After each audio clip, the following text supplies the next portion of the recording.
Hello friends, welcome to A to Z knowledge with Rupesh पर। कैसे हैं आप लोग?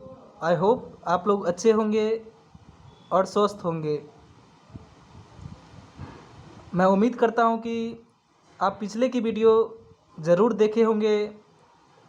अगर नहीं देखे हैं तो पिछले की वीडियो ज़रूर देख ले, प्ले लिस्ट में है। आज की वीडियो में जानेंगे कि व्यक्ति के प्रमुख 5 गुण के बारे में। पिछले की वीडियो में व्यक्तित्व गुण और स्वभाव के बारे में बताए हैं। आज की वीडियो में व्यक्ति के 5 प्रमुख गुणों को बताएंगे। वीडियो को लास्ट तक ज़रूर देखें। व्यक्तित्व के 5 प्रमुख गुण। व्यक्तित्व पर हाल के शोधों में पता चला है कि वास्तव में लोगों के व्यक्तित्व को केवल 5 गुणों के आधार पर समुचित रूप से स्पष्ट किया जा सकता है। व्यक्तित्व के इस मॉडल में व्यक्तित्व के 5 प्रमुख गुणों का उपयोग किया गया है। पहला है खुलापन। खुलापन में कल्पनाशीलता, नए लोगों, विचारों और अनुभवों के प्रति खुलापन। दूसरा है अंतर विवेकशीलता, जिसमें आत्म अनुशासन और उपलब्धि की आकांक्षा। अगला है बहिर्मुखता, जिसके अंदर दृढ़ निश्चयता, सामाजिक मिलनसारिता और रोमांच व गतिविधियों में रुचि होना। अगला है प्रियता, विश्वसनीयता, गर्मजोशी और सहयोग भावना। अगला है भावनात्मक स्थिरता। इसके अंतर्गत नकारात्मक भावनाओं जैसे कि दुश्चिंता, क्रोध और अवसाद का प्रतिरोध। प्रत्येक व्यक्ति में इनमें से प्रत्येक गुण थोड़ी बहुत मात्रा में होती है। उदाहरण के लिए कोई एक व्यक्ति काफ़ी उदार खुला हुआ हो सकता है, कोई अन्य बहुत कम उदार या एकदम उदार नहीं हो सकता है, और कोई तीसरा व्यक्ति इन दोनों के बीच का स्तर का हो सकता है। चीन से लेकर इजराइल और स्पेन तक विविध देशों में इन 5 गुणों का परीक्षण करने पर समान परिणाम प्राप्त हुए हैं। अब जानेंगे प्राकृतिक योग्यता, प्रतिभाएं और अनेक बुद्धिमत्ताएं। प्राकृतिक योग्यता यानी प्रतिभाएं, अनेक बुद्धिमत्ताएं।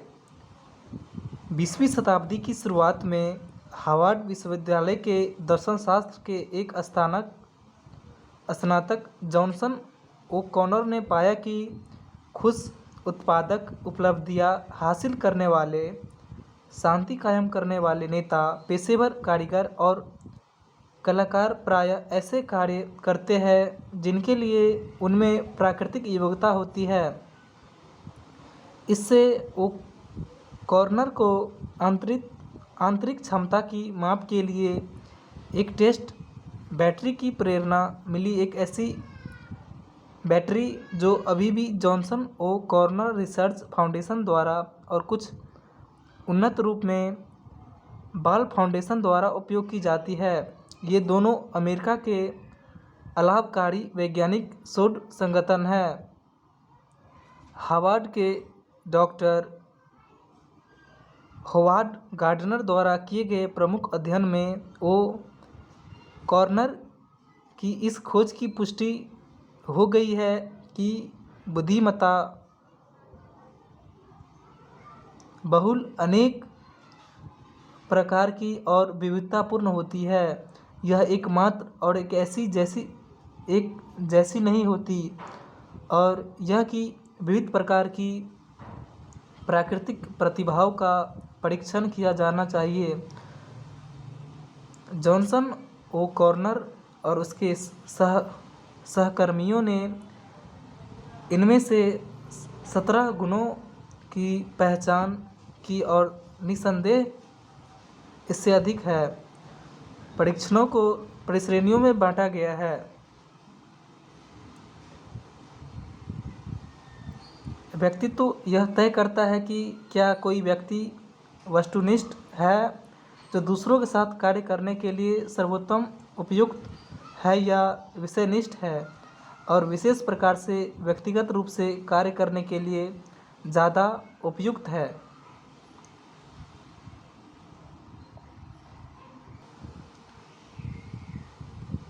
ग्राफोडिया में लिपि के क्लेरिकल दक्षता और आंकड़ों व प्रतीकों पर कार्य करने की दक्षता की पहचान हो गई है, जो कि पुस्तकों का रखरखाव करने, संपादन करने और तेज गति व दक्षता से सचिवे कार्य करने की क्षमता है। ग्राफोडिया प्रायः इसका अच्छा संकेतक होता है कि किस तरह से कोई व्यक्ति स्कूल में अच्छा प्रदर्शन करेगा।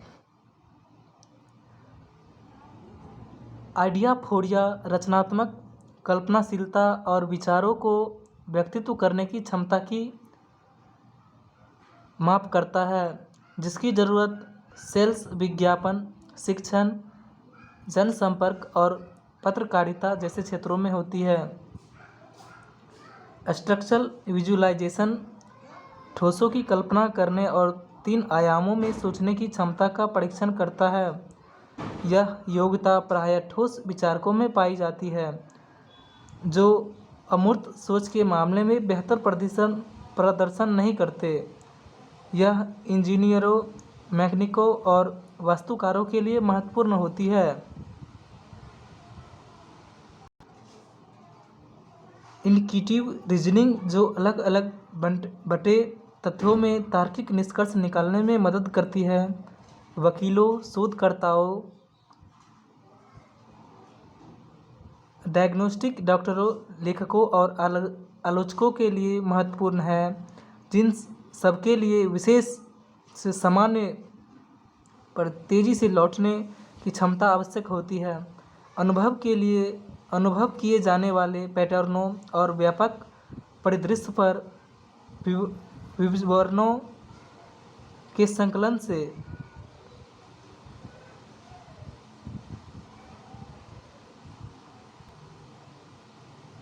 एनालिटिकल रीजनिंग लेखकों, संपादकों, कंप्यूटर प्रोग्रामरों और अन्य ऐसे लोगों के लिए अनिवार्य है जिन्हें अवधारणाएं और विचार वर्गीकरणों और या क्रमों में व्यवस्थित करने होते हैं। फिंगर डेक्स्ट्रिटी सभी तरह के मानवीय या मशीनी कार्य के लिए आवश्यक होती है, जिसमें कंप्यूटिंग और वर्ड प्रोसेसिंग भी शामिल है। यह रचनात्मक कलाओं जैसे कि मूर्तिकला और पियानो बजाने के लिए भी महत्वपूर्ण है।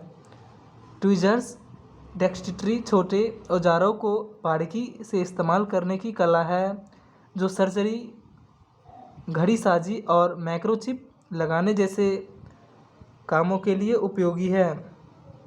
आश्चर्यजनक रूप से इस कुशलता और फिंगर डेक्स्ट्रिटी के बीच बहुत कम आपसी संबंध होता है।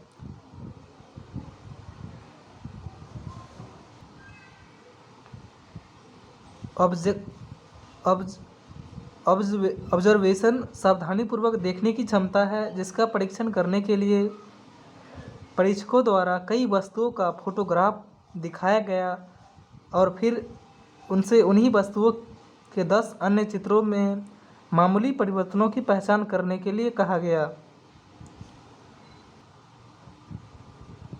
प्रेक्षण की उत्सुक शक्तियाँ कलाकारों और चित्रकारों के लिए मूल्यवान है और सभी तरह के शोधकर्ताओं और जांच करने वालों के लिए, जैसे कि मैक्रोस्कोपिक स्लाइडों के अध्ययन से खासतौर से उपयोगी है। डिजाइन मेमोरी सभी तरह के डिजाइन याद करने की क्षमता, यह ऐसे हर व्यक्ति के लिए अत्यंत उपयोगी है जो प्लान या ब्लूप्रिंटों पर या कला पर कार्य करता है। टोनल मेमोरी ध्वनियाँ याद रखने और फिर से पैदा करने की क्षमता है।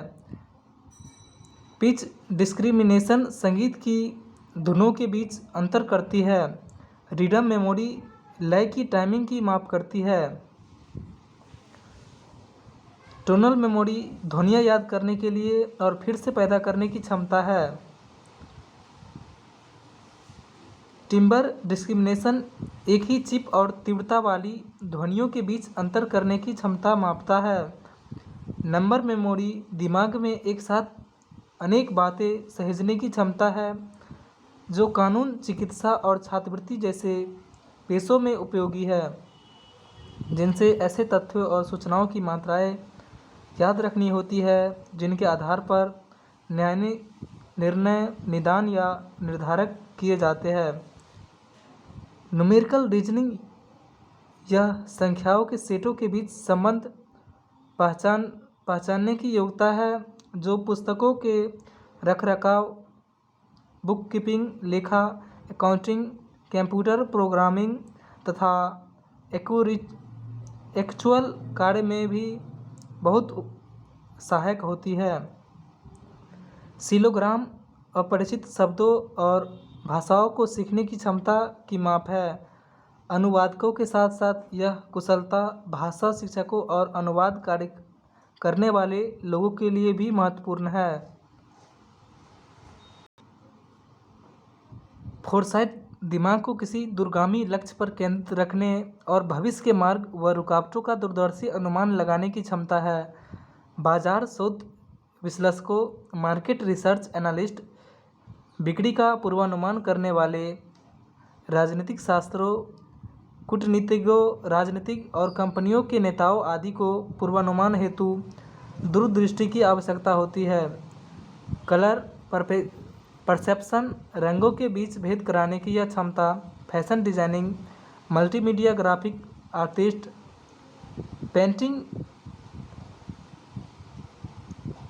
इंटीरियर डेकोरेटिंग और विज्ञापन आदि के लिए तथा ऐसे सभी पेशों व शिल्पों के लिए स्पष्ट रूप से अनिवार्य है जिनमें कला और लेआउट फंक्शनों पर काम किया जाता है। जॉनसन ओ कॉनर और बाल फाउंडेशन द्वारा जांच किए गए ज़्यादातर लोगों में 3 से 5 मजबूत योग्यताएं पाई गई, कुछ में 7 से अधिक पाई गई। अपने कुछ पूर्ववर्ती परीक्षणों में जॉनसन और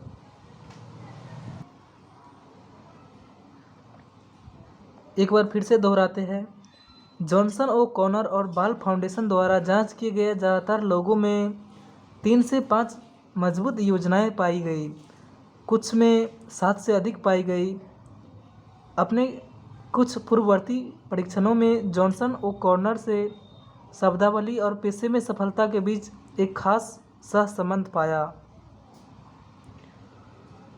ओ'कॉनर के सलाहकार अब शब्दावली के निरंतर महत्व पर जोर देते हैं। हाल के दशकों में हमारी चुनी संचार विधियों में जैसे जैसे हम मोबाइल डिवाइसों पर मैसेजिंग और ट्वीटिंग पर ज़्यादा निर्भर होते गए हैं, हाई स्कूल और कॉलेज स्तर पर शब्दावली परीक्षण के अंक बहुत कम होते गए हैं।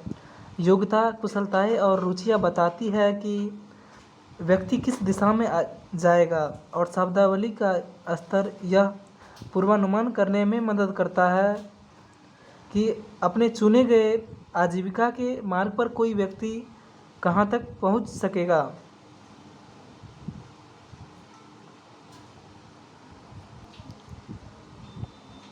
अच्छी बात यह है कि किसी भी अन्य प्राकृतिक योग्यता के बजाय शब्दावली को परिश्रम व अनुशासन से सुधारा जा सकता है।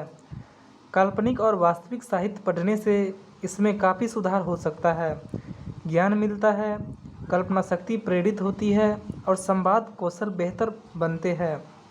हालांकि योग्यता के परीक्षण 9 वर्ष आयु तक के छोटे बच्चों पर किए गए हैं, लेकिन ये शायद 16 से 18 वर्ष आयु वालों के लिए सर्वाधिक प्रभावी है। जब हाई स्कूल के विद्यार्थी कॉलेज या आजीविका के विकल्प चुनते हैं, किसी आजीविका या उद्योग क्षेत्र में बदलाव पर विचार करने वाले व्यक्ति के लिए भी ये महत्वपूर्ण है। आप जितनी जल्दी अपनी प्राकृतिक योग्यताएं पहचान सके उतना ही बेहतर है, लेकिन इसके लिए कभी भी बहुत देर नहीं होती।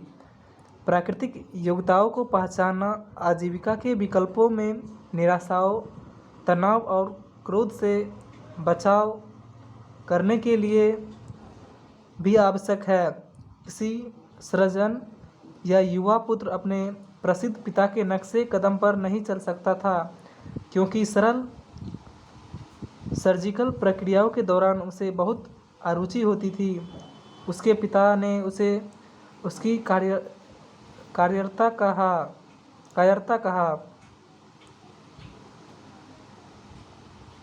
वास्तव में यह ट्विजर डेक्स्टिटी का अभाव था। संरचनात्मक दृश्य, जो कि अच्छे सर्जनों की एक अन्य पूर्वेक्षा है, यह पिता से पुत्र में नहीं जानी जाती, केवल माता से पुत्र में जाती है। चूँकि पुत्रियाँ माता पिता दोनों से संरचनात्मक दृश्य प्राप्त कर सकती है, इसलिए सृजनों के लिए यह ज़्यादातर बेहतर हो सकता है कि वे अपनी पारिवारिक परंपरा को आगे बढ़ाने के लिए अपनी लड़कियों पर अधिक ध्यान दें। यह कहना उचित नहीं होगा कि पेशा विकल्प या निर्धारण केवल योग्यता परीक्षणों द्वारा ही किया जाना चाहिए। प्राकृतिक योग्यताएं, बुद्धिमत्ता, अर्जित कुशलताएं, रुचियाँ, प्रेरणा स्रोतों का अनुकरण, युवा अनुभव, ये सभी कारक भी परिस्थितियों के साथ शामिल होते हैं। निर्णायक आयु में हमारे प्रमुख निर्णय प्रायः पारिवारिक सोच विचारों पर काफ़ी हद तक निर्भर होते हैं। निर्णायक आयु में हमारे प्रमुख निर्णय प्रायः पारिवारिक सोच विचारों पर काफ़ी हद तक निर्भर होते हैं, विशेषकर वित्तीय वास्तविकताओं पर। फिर भी हमारी प्राकृतिक योग्यताओं की खोजबीन के लिए सजगतापूर्वक यथासंभव जल्दी प्रयास किए बिना हमारे जीवन के निर्णायक फैसले करना तर्कसंगत या अक्लमंदी भरा नहीं कहा जा सकता। अगर हम अपनी प्राकृतिक योग्यताओं को शौकों और मन बहलावों की तरह आगे बढ़ाने की सोचते हैं, तो भी निरर्थकता का एहसास उससे तो कम ही होगा जितना उन्हें पूरी तरह उपेक्षित कर देने पर होगा। हमारी अनेक निराशाएं हमारे मन की गहराइयों में छिपी रहती है। हम अपने प्रियजनों के सामने भी उन्हें उजागर नहीं कर पाते। हम केवल यह कह सकते हैं कि मुझे नहीं पता कि मुझे ऐसा क्यों लग रहा है कि मैं अपना जीवन बर्बाद कर रहा हूँ। लेकिन बस आज का वीडियो लास्ट ही होने वाला है। वास्तव में ऐसा ही है। भरपूर परीक्षणों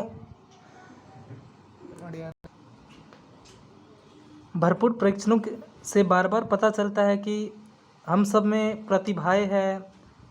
उनको रचनात्मक तरीके से तथा नियमित रूप से अभिव्यक्त करने में सक्षम होने पर हम उतना ही अधिक संतुष्ट और तृप्त महसूस करते हैं।